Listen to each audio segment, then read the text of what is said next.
देखिए, budget session में हमारी सरकार ने समाज के सभी वर्गों का कुछ ना कुछ ध्यान रखा और मैं धन्यवाद करना चाहूँगा कि जो भी सवाल हमारे सत्ता पक्ष और विपक्ष के विधायकों ने पूछे, हमारे सभी मंत्रिमंडल के सदस्यों ने उनका सही उत्तर दिया।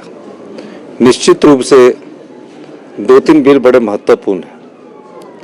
विधायकों का बिल तो जैसे कि विधायक ही बढ़ा सकते हैं, संविधान के द्वारा विधानसभा में ही बढ़ सकता है, वो तो पास एक नियमित प्रक्रिया है। लेकिन जो महत्वपूर्ण 3 बिल आए उसमें हिमाचल प्रदेश की संपदा से कैसे आर्थिक समृद्धि की ओर बढ़ा जाए, उस दृष्टि से जो हमारा आज लैंड का बिल था वो बड़ा महत्वपूर्ण था। प्रॉपर्टी में हमारा किस प्रकार हम अपना लैंड रेवेन्यू जनरेट कर सकते हैं, उस दृष्टि से ये बहुत महत्वपूर्ण बिल था। और मैंने सदन के अंदर भी जब माननीय मंत्री जी उत्तर दे रहे थे तो उनसे पहले मैंने कहा कि तकरीबन 500 से 1000 करोड़ रुपया इस वित्तीय वर्ष में हम उससे इकट्ठा करने की कोशिश करेंगे। दूसरा बिल, जो युवा पीढ़ी हमारी नशे में चली गई है और नशे के खिलाफ उनको हमारा जो एक जीरो टॉलरेंस अगेंस्ट ड्रग्स है, उसके खिलाफ हमने एक जो पिछले 3 महीने से अभियान चलाया हुआ है, उसमें जिस प्रकार कई बेल्स हो जाती है और दोबारा से वो लोग उसी कार्य में लग जाते हैं, उनके खिलाफ हमने एक बिल इस विधानसभा क्षेत्र में लाया है। ऑर्गेनाइज्ड क्राइम का बिल हमने इस विधानसभा में लाया है, जिसमें मृत्यु दंड का प्रावधान किया है, 10 साल की सजा का प्रावधान किया है। इसलिए ये बड़ा ऐतिहासिक सत्र था।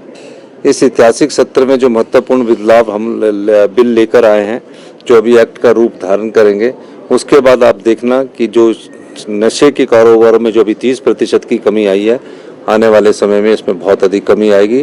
और जो ये गोलीबारी की घटना हो रही है, वहाँ हायर करके जो लोग लाए जा रहे हैं, इनके खिलाफ जो ऑर्गेनाइज्ड क्राइम का हमने बिल लाया है, उसमें काफ़ी बड़ी पावर दी गई है और निश्चित तौर पर पुलिस के हाथ उससे मजबूत होंगे।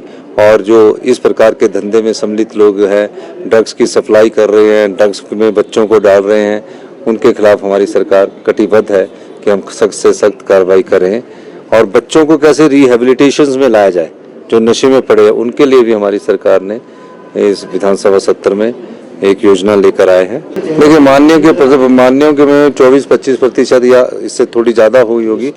और उसकी जो मान्यों के जो भत्ते हैं वो 9 साल से नहीं बढ़े थे। और ये भत्ते इसलिए चर्चा में आते हैं क्योंकि इसके लिए सरकार नहीं कुछ कर सकती। हम तो सरकार है, जो मंत्रिमंडल के सदस्य है वो विधानसभा में ही लाना पड़ता है। 9 साल के बाद बिल आता है। अब चीफ सेक्रेटरी साहब की पे है 3 लाख 3.5 लाख, हमारे सेक्रेटरी डीए की पे है 3,10,000, डॉक्टर है, प्रोफेसर डॉक्टर की पे है 3,20,000। और एमएलओ की पे, हम सरकार के जो हम मंत्री है उसकी बात नहीं है, जो एमएलए है उनकी पे ना उनको उस गाड़ी मिलती है। कई लोग सोचते हैं कि जो गाड़ी मिलती है वो सरकार के द्वारा उपलब्ध हो जाती है, ऐसा नहीं है। वो लोन उठा के गाड़ी उठाते हैं, फिर उसमें जो ड्राइवर रखते हैं वो भी सरकार का नहीं होता, वो अपना उसमें अपने पैसे से जो उनको सैलरी और वेतन मिलता है उसी से देते हैं, अपने मकान का किराया उसमें से देते हैं। और हमने एक और कार्य किया है कि हमने कहा कि जब आम आदमी बिजली का बिल देता है तो आपके बिजली के भत्ते भी बंद कर दिए, उनके पानी के भत्ते भी बंद कर दिए, और टेलीफोन का भत्ता भी हमने मान्यों का बंद कर दिया। तकरीबन 30,000 के उनके भत्ते बंद किए। तो अगर इन्फ्लेशन के हिसाब से देखा जाए तो कोई ज़्यादा बढ़ोतरी नहीं हुई है। कई विधायकों का, सत्ता पक्ष और विपक्ष का कहना था कि हमारे को भी किसी का स्केल तो दे दो, कि हमें कम से कम सेक्रेटरी का स्केल दे दो। तो सेक्रेटरी का स्केल देते तो उनको और ज़्यादा विद्युतीय, पर संविधान में ये प्रावधान नहीं है कि हम उन्हें सेक्रेटरी का स्केल दें, प्रिंसिपल सेक्रेटरी का स्केल दें या चीफ सेक्रेटरी से ऊपर का मंत्रिमंडल के सदस्य स्केल ले। इस प्रकार का प्रावधान नहीं है। तो उनकी जो सैलरी है, मेरे ख्याल है कि एडिशनल सेक्रेटरी के बराबर ही होगी, एडिशनल सेक्रेटरी से ज़्यादा नहीं है, ये मैं कह सकता हूँ। और जो हमारे मेडिकल कॉलेज के प्रोफेसर सीनियर होते हैं उनसे भी कम है। नवरात्रों की बहुत शुभकामनाएं।